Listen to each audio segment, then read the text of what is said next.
Well, hello. This is Dr. Isabelle Amigues, and welcome to the UnabridgedMD Podcast. Here we explore inspiring stories, practical tools, and expert insights for living a healthy life. Whether you're a patient, a healthcare professional, or simply curious about healing, you are in the right place. And as always, if you are looking for something that's so much bigger than just a rheumatology practice, please come check UnabridgedMD, as we are the right place to get you to remission with the least amount of medication. With that said, let's dive in. Well, yeah, thank you so much, Dr. Scott, for joining us on the podcast on UnabridgedMD. Yeah, I'm excited to be here. Thank you. Yeah. And you know, our line is hope driven by science. Indeed. And I feel like today is going to be exactly that, because we were talking just now, and we were talking about the sympathetic Sure. system and the stress and how to help with this. And just before we came here, I had a live session on YouTube and Instagram and so on.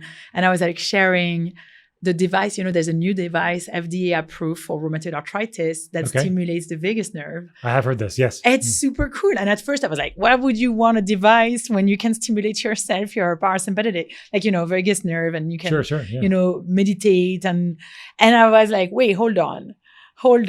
We have a device that's cool. Like, why am I poo-pooing this when really that is actually really, really, really cool? So your internal medicine, can you share, because you definitely have a different approach to healing. Can you tell us a little bit how you got from where you were to where you are? Sure. Tell us your story. Yeah, so, well, it starts when I was very young. I grew up the son of a chiropractor. Yeah. So very out of the box. He's still a chiropractor now. My name is Dr. Alan. My father's name is Dr. Alan Sherr. He's in Northport, New York, it's called. It's a little town there. Not so little, but not the big city. And I grew up in his office. I grew up watching him take care of patients, and very out of the box. Yeah. Very out of the box thinking.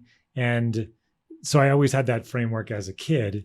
And then I decided to go to medical school with the big idea that I could kind of bridge the worlds of conventional and alternative medicine. But I had no idea what conventional medicine was all about, to be honest. So it was a bit of a wake-up call going to medical school and things. But I ended up being an internal medicine physician. But I kind of knew as I was going that I was always looking for a road where I was finding that bridge and not just towing the conventional line.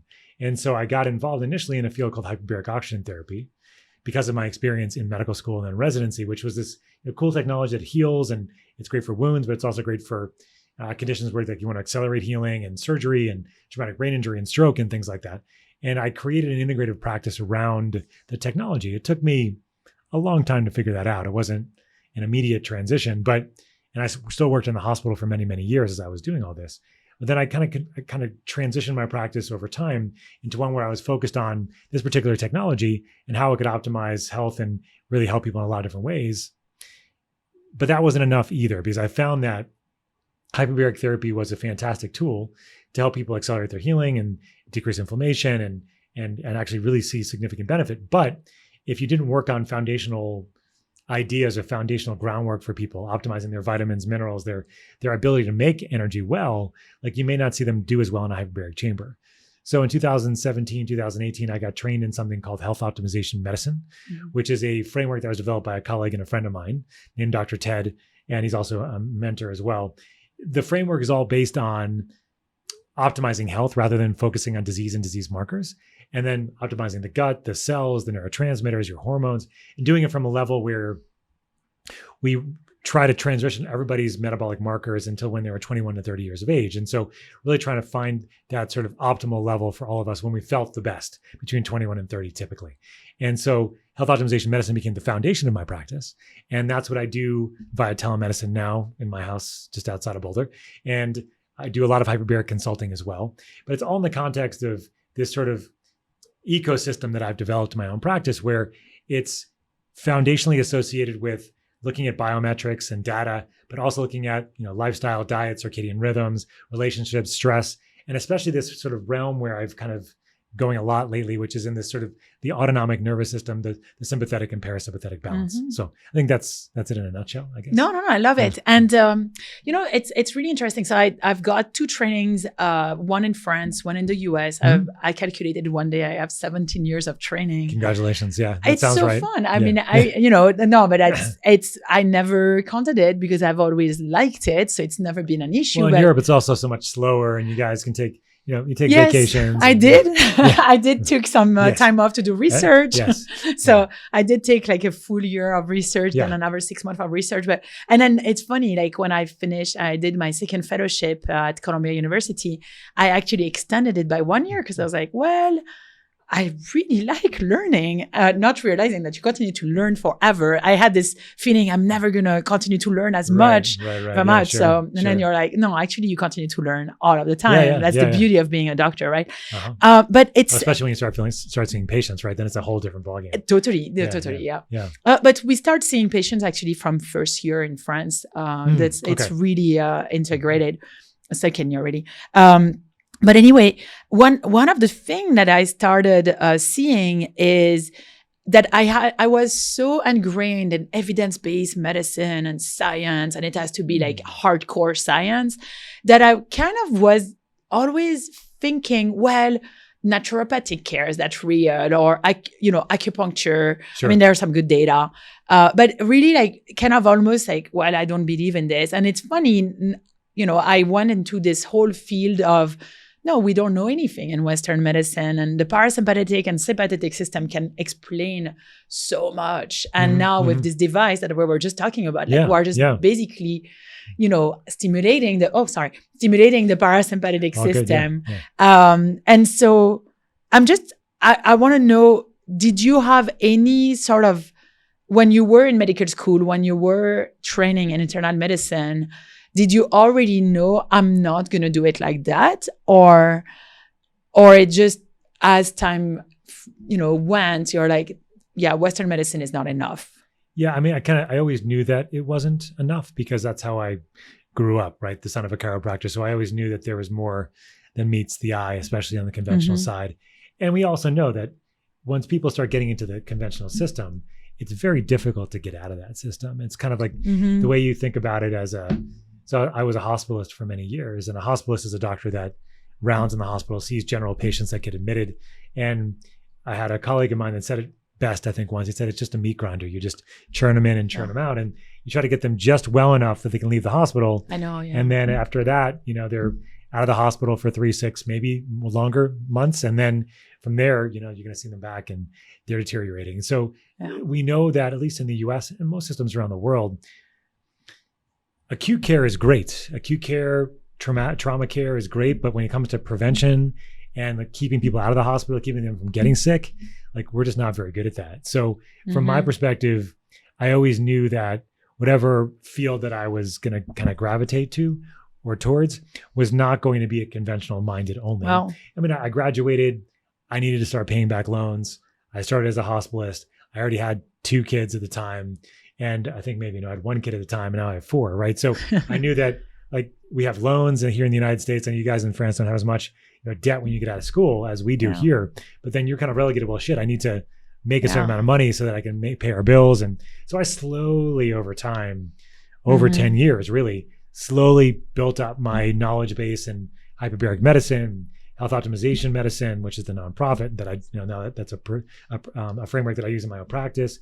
And then sympathetic parasympathetic balance and methylene blue and then all these other kind of tools, modalities and things. And then it became this whole ecosystem that I use in my own clinical practice. And then I educate outside of that with companies and products that we use. And can you explain I'm really interested in this, the parasympathetic and the sympathetic system. Can you explain and how that works for our listeners, and how we can, adjust it, because it's definitely relevant in inflammatory arthritis. Oh yeah, and so many things, right? So many things, Because the sympathetic and parasympathetic nervous system is basically like our yin and yang. If people have heard that, that kind of analogy. The sympathetic nervous system is rest, digest, detoxification, relax, whereas the And that's more of like your yin system, whereas the yang is more your fight or flight. Like, let's go, let's run away from a lion. Let's, go, get into an argument. So, but in general, what we're supposed to be able to do is oscillate or go back and forth between our sympathetic and our parasympathetic nervous system very easily. Most of the time we should be in our parasympathetic mode. Most of the time we should be relaxed, calm, chilling out. And then when we need to, we have that accelerated sympathetic dominance that we can use to exercise, to get up and do something we need to get done, to perform a task. And so, but the problem is that we're not Paleolithic people anymore. We don't have these very intermittent stresses. We have these sort of chronic stresses that don't ever go away. And so that sympathetic nervous system goes in overdrive. And so we're always stressed. We're wired but tired. We don't feel like we can sleep. Our mind is running 1,000 miles an hour. And it's very difficult for us to kind of downshift into that off mode, which is our parasympathetic nervous system. And we have our culture too, at least, I mean, especially in the US, is kind of a hustle culture, right? It's like you'll sleep when you're dead. That's common. Like in medical school, we had shirts that said sleep is for quitters, because sleep is not something you're supposed to need as a medical student, at least in the United States at the time. I was doing 30-hour shifts every 4 nights, and that was a regular pattern for me throughout my medical school training. They didn't change that in the United States until after I finished. Now you don't do 30-hour shifts anymore. You do like 16 or 18 or something like that. I don't even know what it is now. But so that sympathetic overdrive is what's killing us actually as humans, because we're constantly in a stress state. So we deplete neurotransmitters, things like GABA and acetylcholine. So that vagus nerve that you were talking about is it's like our slithery nerve. It goes everywhere in our body outside of our brain. And it really does have a significant effect on our parasympathetic nervous system, because our vagus nerve is responsible for parasympathetic tone. And so we have depletion in neurotransmitters, we have depletion in hormones, we have depletion in the capacity to digest our food and other things because of all that. And so sympathetic dominance is it's what is killing us in so many different ways, especially because it's affecting the mitochondria, which are the part of our cell that help make energy. And so all those things around make sympathetic overdrive one of the most challenging and most important things to address as a clinician now. Mm-hmm. I'm fully on board. And again, like I see it all of the time, right? Like I have a patient right now who was doing really well, and then there is a life stressor in her life, and life is going to happen, right? Mm-hmm. And so she's not in remission anymore, and we're dealing with this. And so that is the question.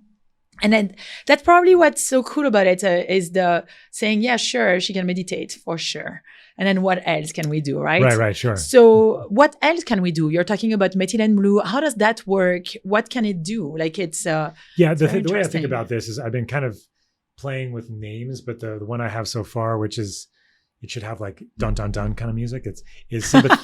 That's okay. It's called the sympathetic spiral of doom, right? Oh, I love that. So because basically you have this sympathetic overdrive that kind of spirals and depletes neurotransmitters, depletes hormones, and really screws up your mitochondria, right? And so the problem is that there's a lot of people out there now that are thinking about this sympathetic overdrive from like a trauma perspective, right? And this is a huge problem, right? So sexual abuse, verbal abuse, and when you know how many kids are abused, or adults even as well, and that causes a significant amount of trauma. So if you have those kinds of things in your past, a lot of little T's or like a couple really big T traumas that you don't recover from, that can significantly affect your ability to downregulate your fight or flight, downregulate your sympathetic, and become more parasympathetic. And so if you're not in sympathetic, you cannot heal, okay? You cannot recover, you cannot really get better. But the problem is that if you're just trying to focus on that aspect, the sympathetic dominance piece or overactivation, without focusing on the deterioration of your neurotransmitters, your hormones, your mitochondria, you're going to get people slightly better, but they're not going to get to where they want to go. And so the key really is to really address it on both ends. Address it from the sympathetic overdrive perspective, and address it from the mitochondrial dysfunction piece. And that's where what I think about here is like there's a long-term way of doing that. And that's doing the hard work of going to therapy and doing trauma work and going and optimizing your vitamins, minerals, your nutrients, your cofactors, your gut, your hormones, neurotransmitters. All that stuff takes time. Okay. It's all very well that you do that, that's the long term, that's what's going to sustain you. But what can help you right now while they're on that path? And there's a couple of really interesting molecules that can help, both on the sympathetic dominant side and also on the mitochondrial side. On the mitochondrial side, one that I use a lot is that methylene blue that you just mentioned. Mm-hmm. It's a very cool compound. It's been around a long, long time. But what methylene blue really does is it supports that mitochondrial function, right? So mitochondria, just a quick primer on those. Mitochondria are the parts of our cell that make energy. We have some tissues in our body that have thousands of mitochondria per cell, and we have some tissues in our body that have 0, actually. Mm-hmm. The most energy intensive areas of our body require the most mitochondria per cell.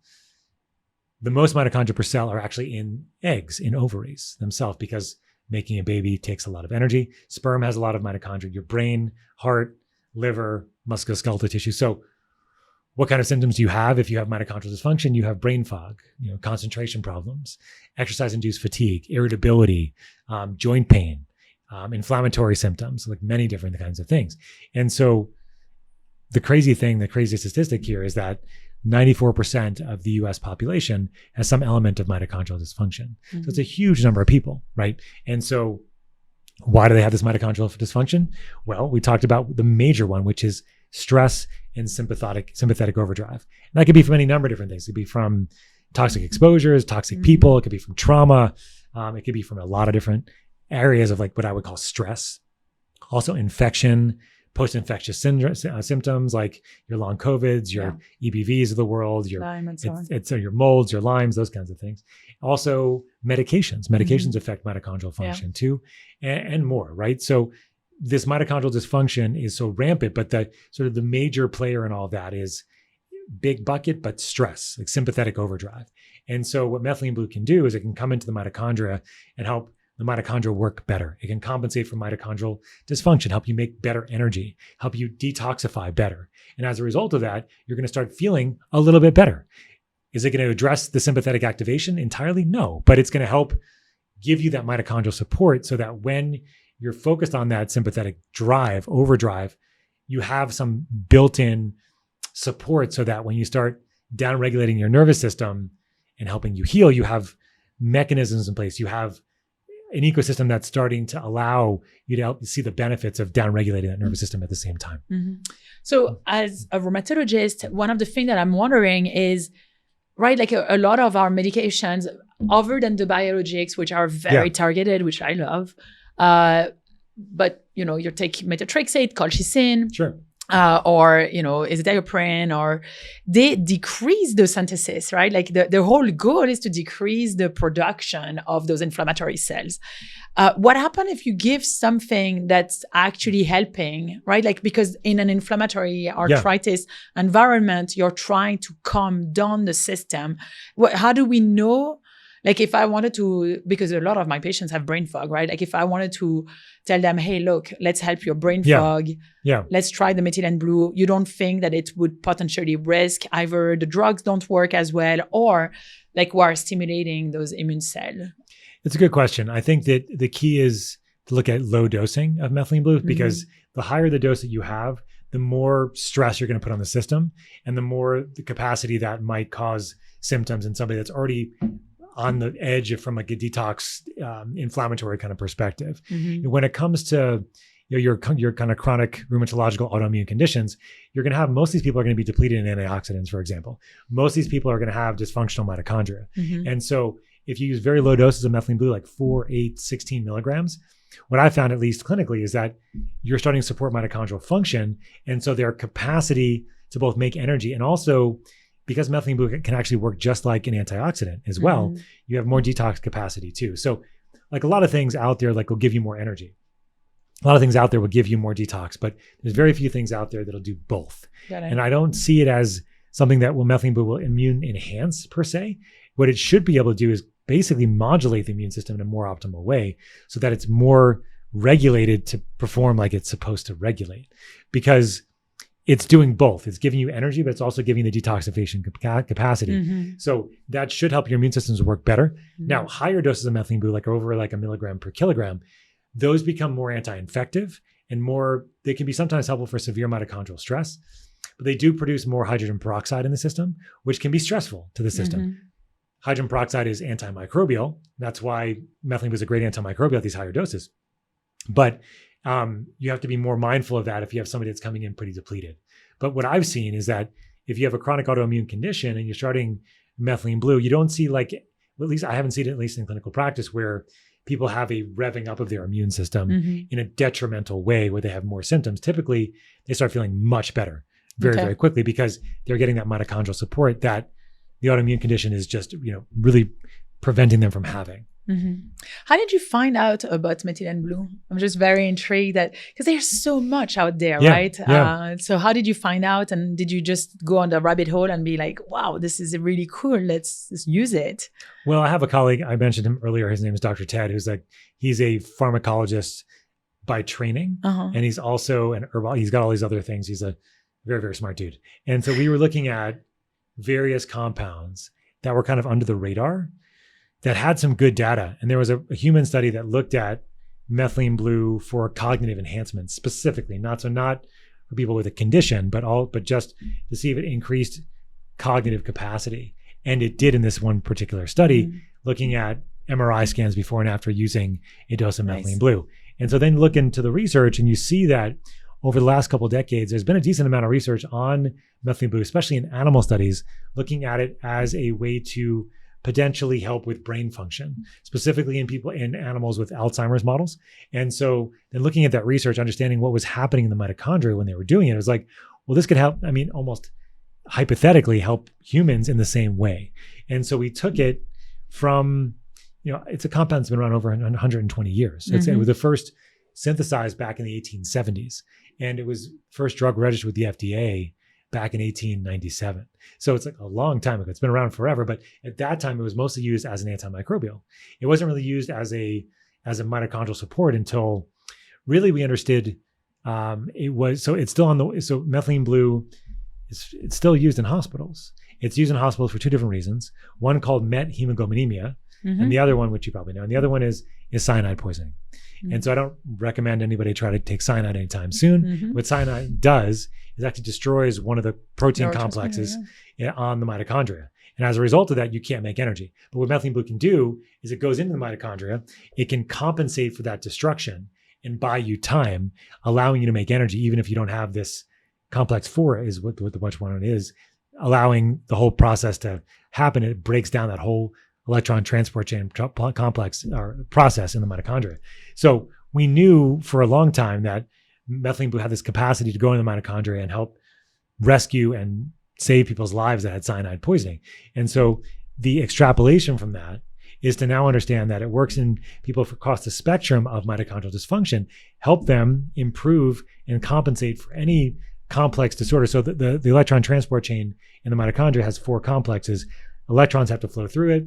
There's this gradient that's made. You make energy because of that. You make ATP.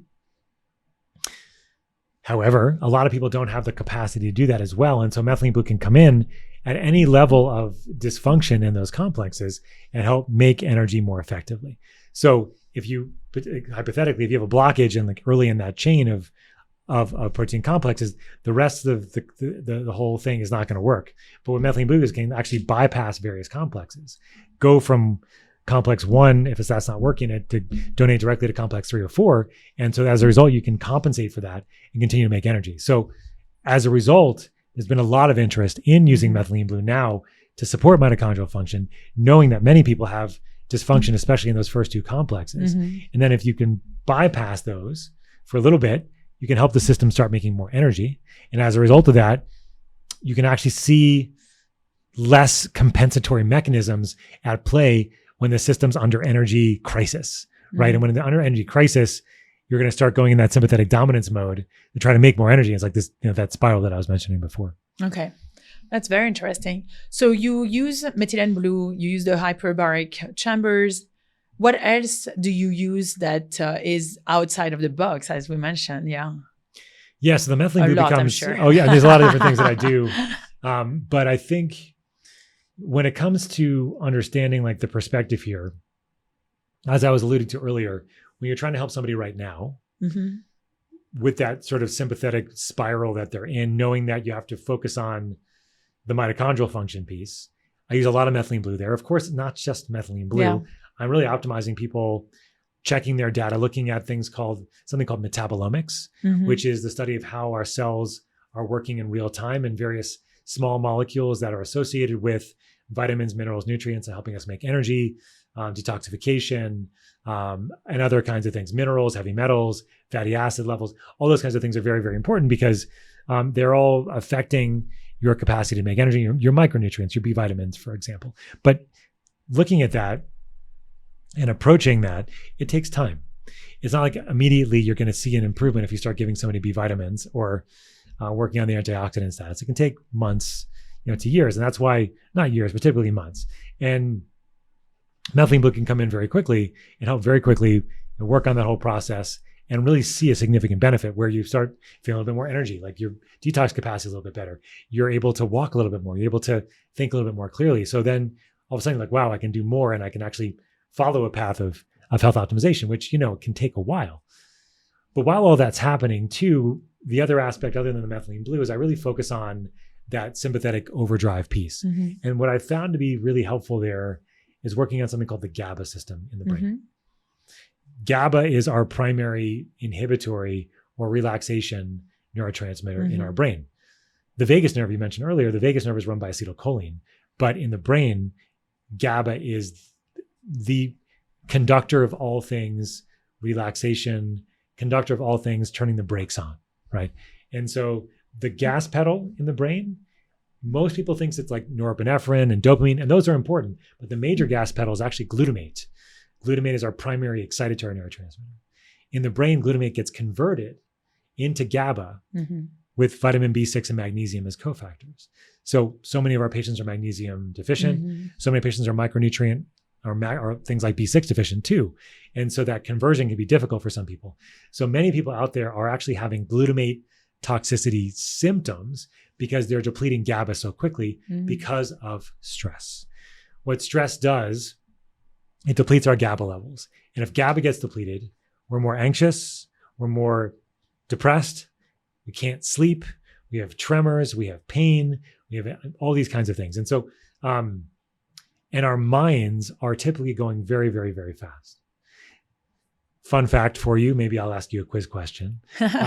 Do you know how many thoughts we have every day on average? If you had to guess, I can give you a couple of different guesses. I can't remember. I thought it's like 30,000 or like it's a lot, but it's always like the 13 the same or something like that. Yeah, exactly. So it's actually on average about 70,000 thoughts per day. And so those aren't unique thoughts every day. So you can have, if you're depressed, you could be thinking the same thing over and over, depressed thoughts. If you're anxious, it could be more, but typically if you're depressed or anxious, your thought generator, your brain goes up to about 120,000 thoughts per day. And so that's why I always like to say, don't believe everything you think, because it's a lot of thoughts to have on a daily basis. And so what GABA is trying to do is regulate that thought generator, the thought generator in your brain, to help go back to that 70,000 thoughts per day as it can. But if it can't, your mind's going to be racing, you're going to be jittery, you're going to be anxious, you're going to be depressed, you can't sleep. And so when our GABA levels are down, we can't get out of that sympathetic nervous system drive, that overdrive. And so what you can do is you can start, what I found to be helpful is actually support that GABA system very quickly. But you have to be careful because a lot of people are not used to feeling relaxed. What I mean by that is like, you can give them this feeling of being relaxed and all of a sudden they can get this sort of, I don't know if you've seen this in your patients, but they get this reactive anxiety to feeling relaxed because they're just not used to what it feels like. Totally. And as a result of that, you have to kind of coach them through it. So, but there's a couple of things here. I mean, GABA is what we call an interneuron, INTER neuron, which means it's kind of like this waylay station between other neurons, like your dopamine and norepinephrine and serotonin. Like it helps regulate all the flow of those things. So it's super, super important. And so it would be obvious on some levels, like, well, why don't we just give people more GABA? Like, would that work?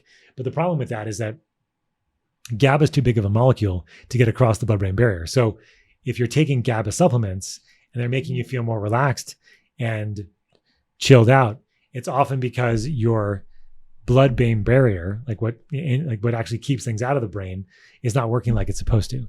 We call that a leaky brain, which is when your brain's leaking in things that it's not supposed to. So if you take GABA and it works for you, it's probably because your brain's not doing what it's supposed to do. And that often means that you have a leaky gut as well. So my perspective here is that when I want to optimize the GABA system, which is kind of what I, so like, clinicians like you and I are not thinking about GABA. No, when somebody comes in with those symptoms, we're thinking, if somebody comes with anxiety or insomnia or depression, we're thinking maybe we'll prescribe them an SSRI because that's what people do. Yeah. But we know very well that depression, anxiety, insomnia, these are not serotonin deficiency syndromes. We used to think, as you probably learned that I did too, that people were depressed because they didn't have enough serotonin. Because we now know over the last several years, which I'm sure you've heard, that serotonin levels in depressed people are no different than somebody that's not depressed. So it's not a serotonin deficiency, but it very well could be a GABA deficiency. There's actually a new drug that was just approved this year for postpartum depression.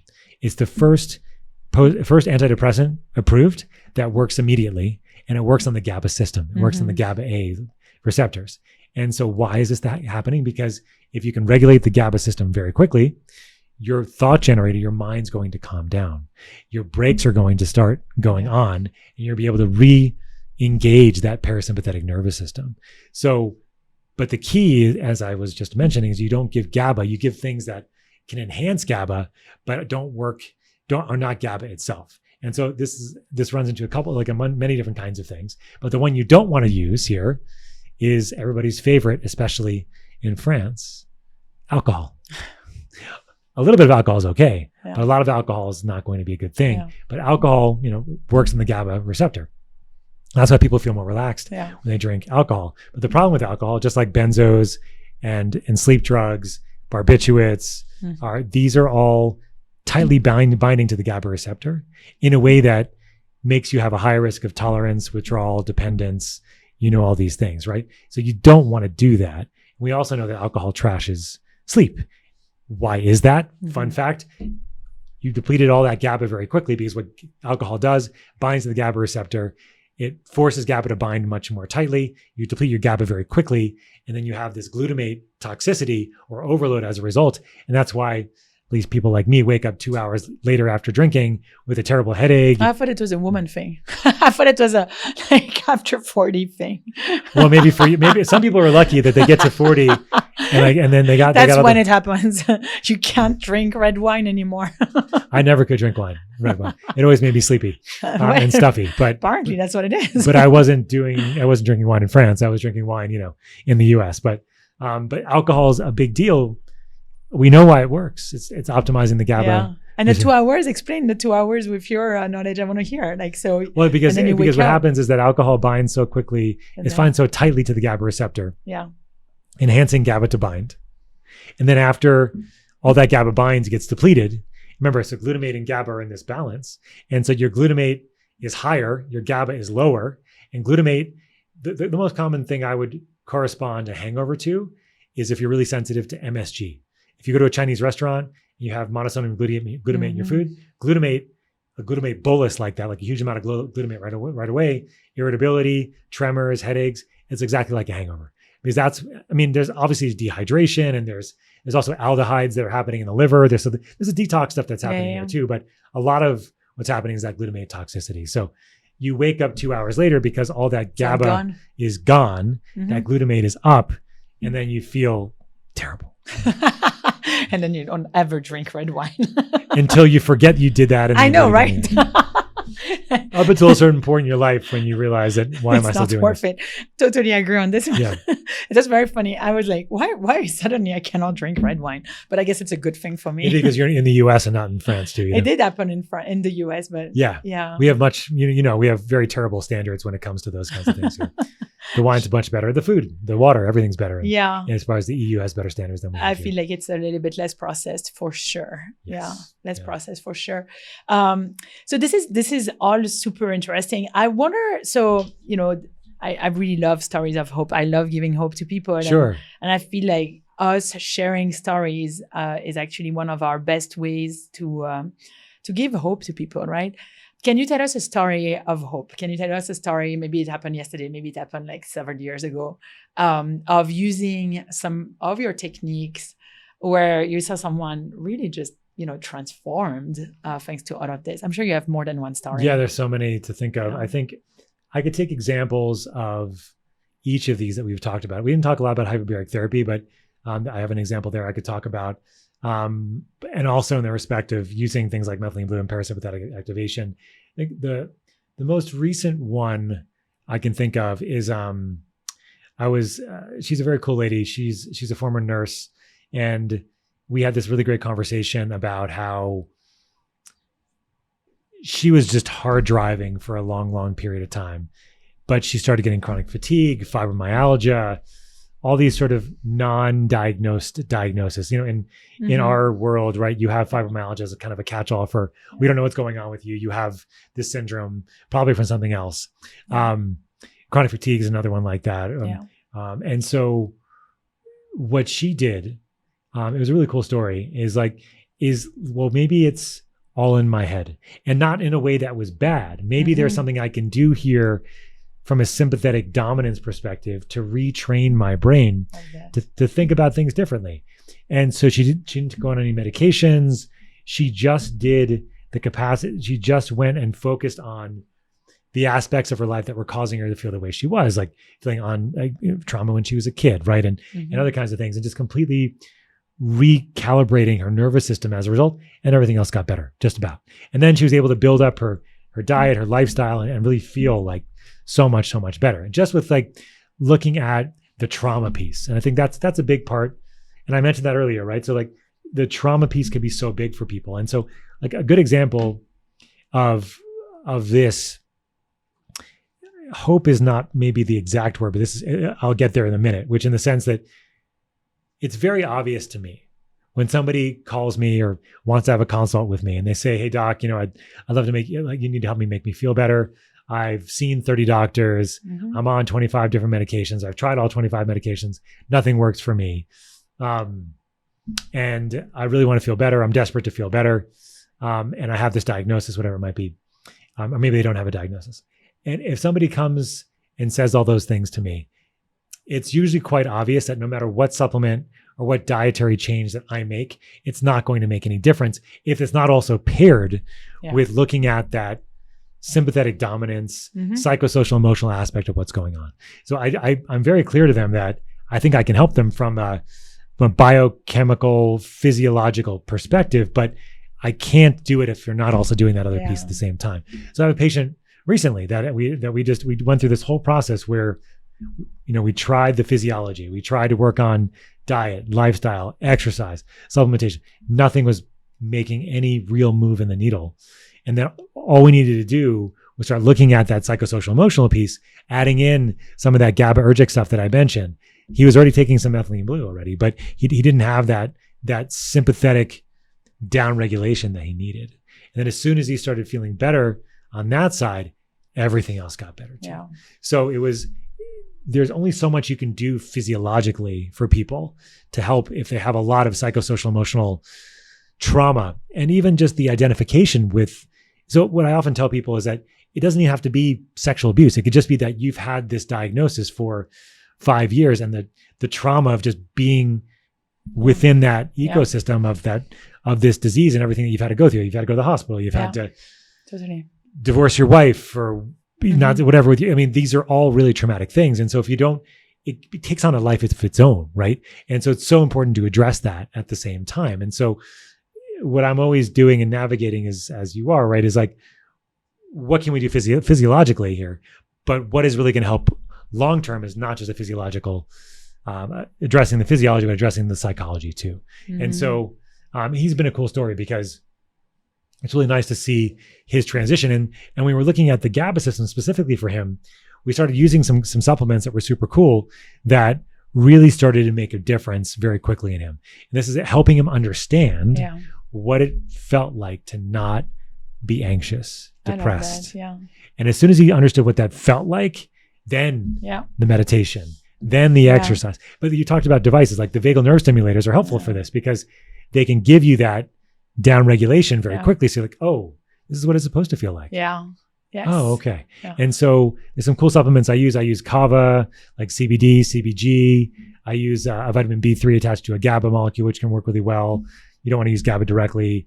There's a couple for sleep that I like. One called Agarin, which is from a psychedelic mushroom, actually, called the Amanita mushroom. And it helps with long acting on that GABA receptor, but not giving you a risk of tolerance, withdrawal, dependence. Yeah.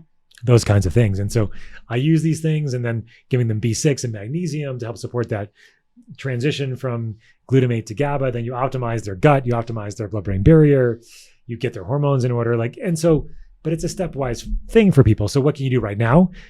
GABA modulation, methylene blue. Yeah. Get the data, start working on that psychosocial emotional aspect of why they're not healing, and then optimize their vitamins, minerals, nutrients, cofactors, et cetera, et cetera. And that takes 3 months, 6 months, a little bit longer, but you do it all at the same time. And that's where you see that sort of massive shift in people. So I like to say that, there's a lot of different ways to say it. Rome wasn't built in a day. That's common. Or the one I use clinically oftentimes is that it took you 40 years to feel the way you do. Exactly. Yeah. You can't expect that tomorrow you're going to feel like you did when you were 20. Yeah.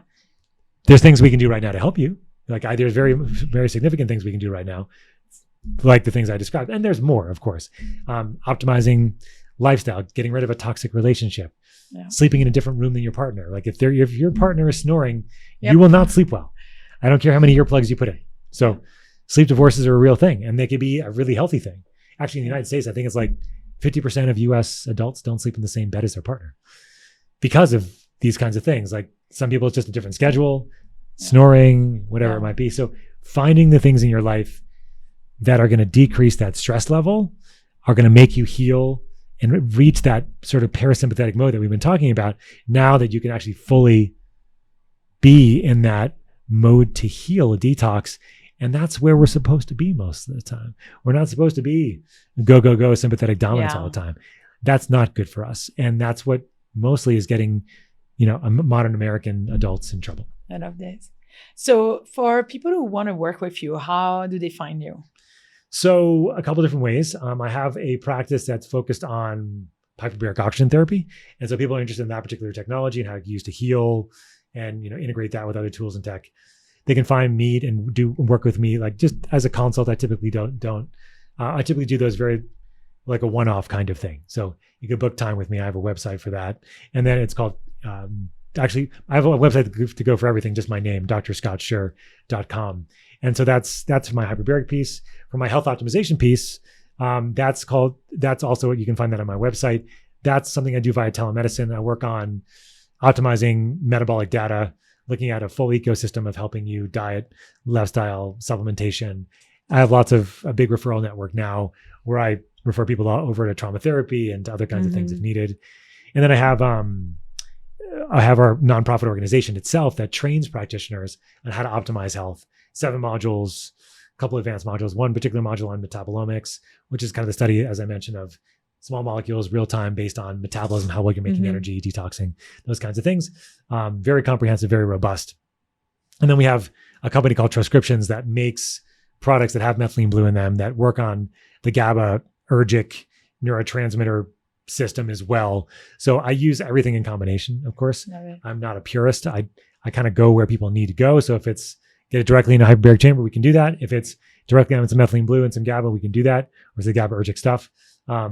But yeah, in essence, my clinical practice is the health optimization medicine piece, and then also hyperbaric consultation. So, love it. Well, thank you so much. This was incredible. So thank you so much. It's not every day we get people who are trained in the Western world and learning. Well, it is still a Western world, but it's outside of the box. It's pioneered, right? Like, so it's very, very cool. Thank you so much for being here. It's my pleasure. Like being able to talk out of both sides of your mouth is fun. Like I could do the conventional thing, I could do the alternative thing. Yep. I think the key for people that are listening is that just there is another way. Like it's not like you have to follow one conventional route. Oftentimes that could be needed, but maybe if you work on some alternative things, work on inflammation, mitochondrial function, GABA-ergic tone, you can actually maybe go down on some of those medications or come off them entirely.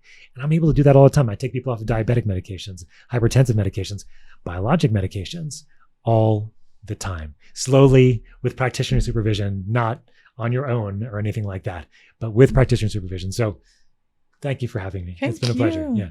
Pleasure. Thank you so much. Well, thanks again for tuning into the UnabridgedMD podcast. Be sure to subscribe so you can be notified when the next episode is up. And as always, if you think that this would be helpful for a friend or family member, please share. Wishing you wellness. Until next time, take care.